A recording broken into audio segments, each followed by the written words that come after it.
Alright, let's get this show on the road. You're looking at the reticle of a SwampFox Optics Kentucky Long 5-30 by 56 rifle scope. It is a interesting design. I like it. Some things I don't like, some I do, and let's go over that to a certain degree. First, let's look at the reticle. Right now, you're looking at the Sandia Mountain. It's pretty far away, and we're on about 12 power. I start here because that's magnification where I tend to do most of my shooting if I can go prone off the bench, something like that. I'll transition to a closer object in a moment, but for now, with the mountain as a background, it's not a bad way to look at the reticle. I'm gonna go first up in magnification. As we're going upward, about 18, and this is all the way to 30. It's not the clearest days. A lot of the haze you see is just what the atmospheric conditions are. While I'm zoomed in, the reticle looks big. It is an MOA reticle, which in principle I don't like to start with, but that's a personal preference. This is a perfectly reasonably sized and designed reticle. It has this weird thing that a lot of reticles have for reasons I do not understand. The primary stadia have the hash marks spaced every 2 minutes of angle to MOA. Right, so from the center floating dot to the short hash mark is 2 minutes of angle, to the long hash mark again 2 minutes of angle, and so on. However, in the tree, there are big dots that signify every 4 minutes of angle, and then smaller dots that are 1 minute of angle apart. So if you're using the tree for holdover, you have one MOA aggregation to work with. But if you dial for elevation and hold for wind, like probably a lot of people are doing, you only have 2 MOA subtension to work with. Kind of makes no sense to me. I prefer when the reticles are made in a consistent manner. It's not terribly difficult to make it consistent, but I don't know. A bunch of companies do things like this, both with MOA and milliradian reticles. And I don't know, maybe people like it. I don't get it. But otherwise, it's a perfectly reasonable reticle. There are no real issues with it. Works fine, other than being based on MOA, and as far as I'm concerned, MOA reticles have no reason to exist, but once again, personal preference. As you look further out, at about 24 minutes of angle out, there are some finer hash marks, so you can potentially use that for ranging, but once again, right, so if you're going to be doing range estimation, you're going to zoom in as much as you can, right, and when you zoom in as much as you can, the really fine marks that you would be using for range estimation are not visible, right? So I don't know why they need to be so far away. I don't know why I need so many of them, but people like these things, go figure. Now we are on low power. On low power, it's basically just a general purpose thin reticle. Like with many precision-oriented front focal plane scopes, it's not very easy to see, but it's okay. Thankfully, the scope has illumination, and even during the broad daylight, when I go on highest power, even looking at basically the sky in a well-lit mountain, you still see the illumination. And if you have a dark object for a background, you see the illumination really well. So the reticle illumination makes the scope very, very usable on low power, even on low light, which I kind of like. Personally, I would have preferred for the thick bars to be a little bit closer in, but once again, reticles are neither beholder. Some like this design, some like other designs. Who knows, right? So I'm gonna rack through the magnification one more time, then I'll refocus on something else. Reticle still illuminated. This is the brightest illumination level. And then we'll move on. I'll point at something else and talk a little bit more about the optical quality, mechanical quality, and how this scope compares. So we're back on 12 power, since that's what I happen to like. Alright, let's refocus a little bit on something closer.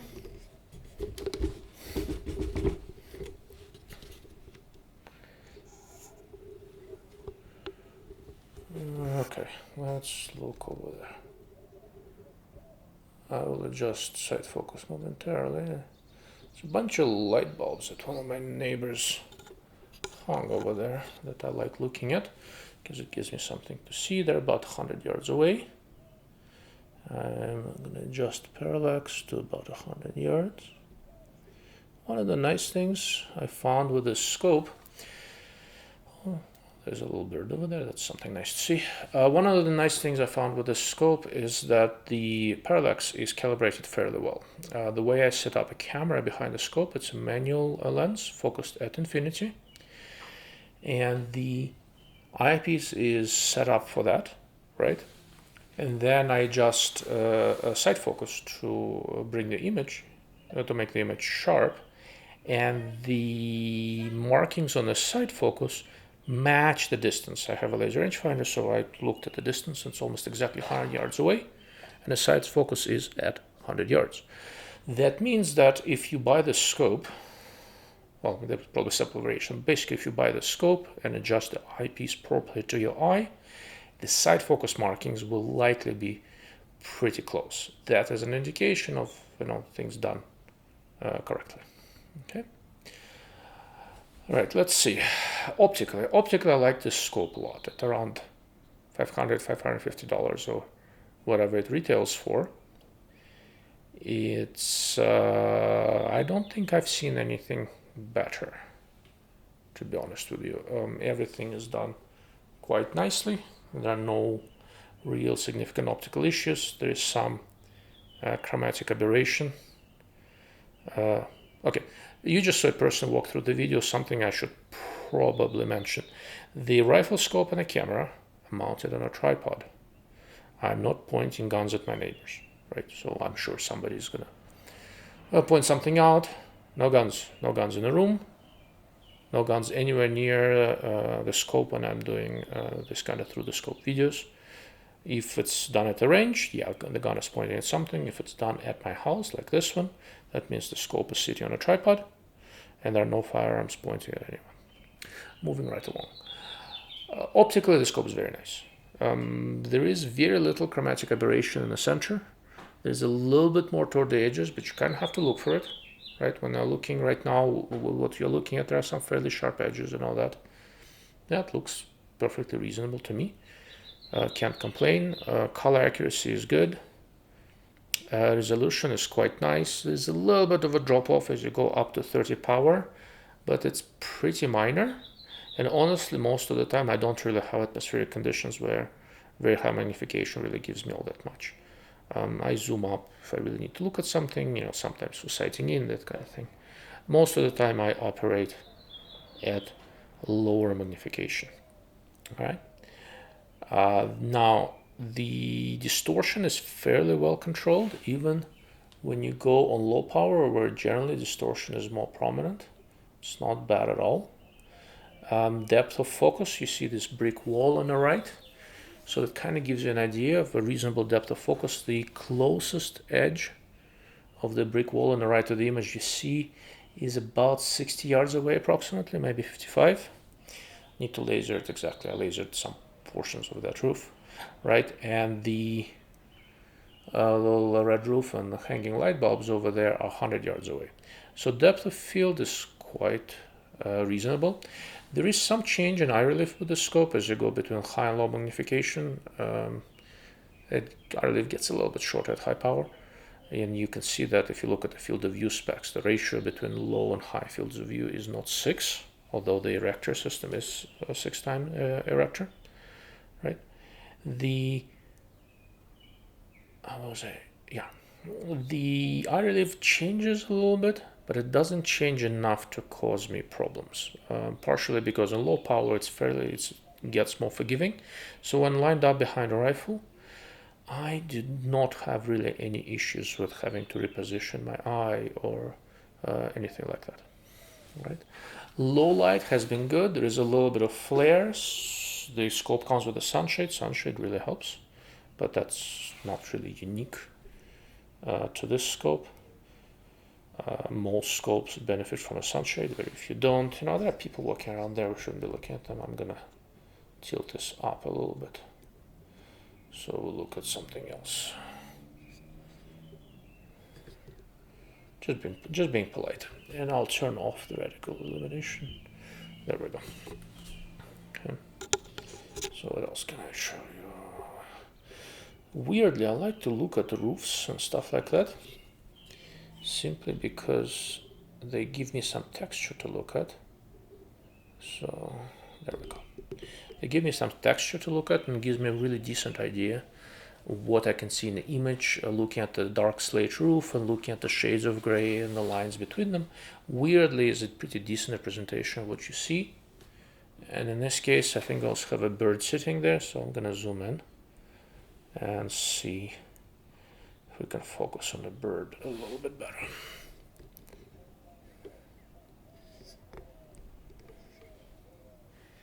All right, we're now on 30 power, and I'm gonna stop shaking the scope. All right, we can keep looking at the bird, and I'll keep on talking. What was that? Yeah, optical quality. Optical quality is quite good. Given the modest price range, I'm not aware of anything better, and this is probably better than almost everything that I've seen. I have not seen everything, right? I haven't seen ARC, and I haven't seen quite a few newish scopes, but this definitely competes really well with most other Chinese-made scopes that I've seen. In this price range with Athlon, Ares BTR, and Midas TAC, and all of those. Optically, I like this scope a lot. Mechanically, it stayed zero, and it tracked true, so, which is a good thing. But the turret feel is not the best. Turrets are not great. There's a little bit of slop between clicks. They're a little bit mushy. There's no zero stop.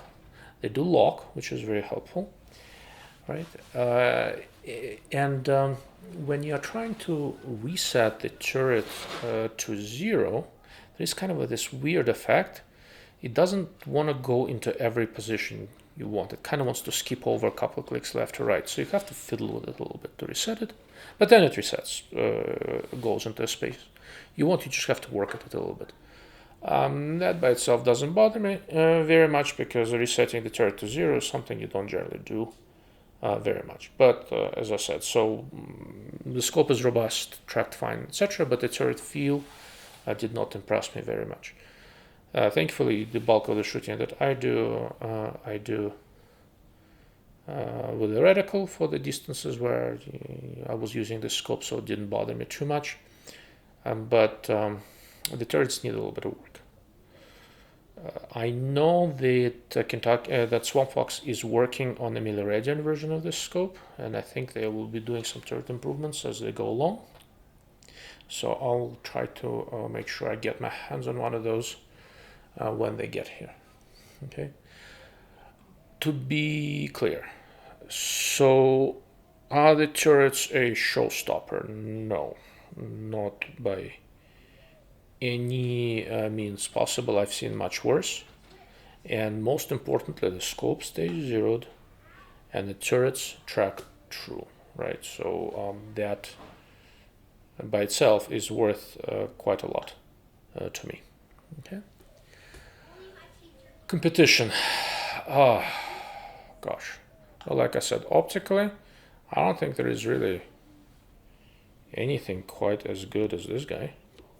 At least not that I've ever been able to find.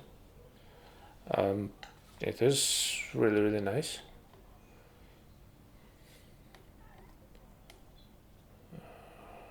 Yeah, so I lost my train of thought for a moment there. It is really quite nice for the money, for the $500 or so that you will pay to get the scope. I do not think you can do better. Mechanically, I think Midas TAC probably has better turrets. Ares BTR is more expensive. Midas TAC is also, I think, a little more expensive, but not too much. But the turrets track, and ultimately it kind of comes down to, do they track, and did you ever miss a click? I didn't. Now there's a little bit of slop, so when you're looking at the markings on the turret, you kind of have to be careful. You can be half a click off if you misread it the wrong way, so you have to be consistent. Aside from that, I don't know. Am I going to add this scope to my list of recommendations. As is, probably not, but honestly it's not because of the turrets, right? The turrets are not a showstopper at all. It's because of the MOA reticle. I'm decidedly a milliradian guy, so you will not see precision scopes with MOA reticles in my list of recommendations. When SwampFox makes a version of the scope with milliradian reticle, I'll revisit it. But as is, I'm sort of cautiously impressed with this scope. They seem to be holding up well. I'll keep tabs on how it does, as more of these make it out into the field, and I'm very curious. To see how it's gonna do. Let's see. What else did I forget? If I forget anything, you obviously please ask in the comments, and I'll answer or make another video. I'll be happy to.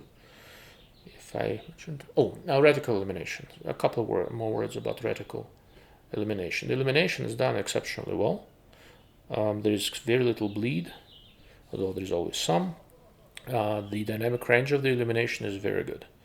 On the brightest setting, it's useful for me during the day on low power against dark backgrounds, and on low setting, it is low enough for the middle of the night. I spent quite a bit of time observing with this scope at night, and it really works well. For $500, it worked remarkably well, right? And I think that more or less wraps it up. Please subscribe. I'll be releasing more videos. That way you'll get notification. Click subscribe and click that little bell next to the subscribe button so you get notifications from me. If you have questions, well, searching for Dark Lord of Optics gets you my website, Instagram, YouTube, Facebook, you name it. I'm not difficult to find. And if you have ideas on what other things I should review or make videos about, do not hesitate to ask. I'm always open to suggestions. Thank you for watching. Thank you for listening. And please comment below.